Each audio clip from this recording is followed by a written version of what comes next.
বায়তুল মোকাররমে ঠিক এখনকার অবস্থা দেখতে পাচ্ছেন, পুলিশ এবং আর্মির সদস্যরা কিন্তু এই মুহূর্তে, ভাই আপনারা কি কাজ না থাকার সামনে যায়নি।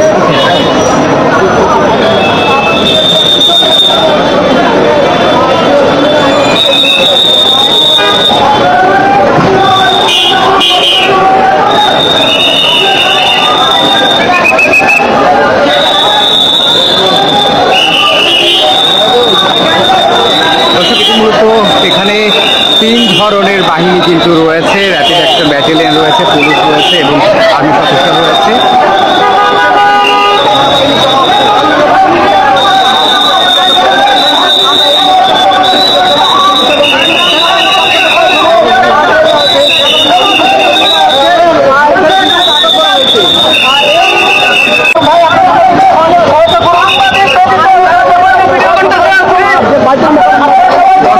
বলছিলাম যে অপ্রীতিকর ঘটনা একটু আগে ঘটে গেছে এবং এখন পর্যন্ত 2 জনকে কিন্তু আটক করা হয়েছে।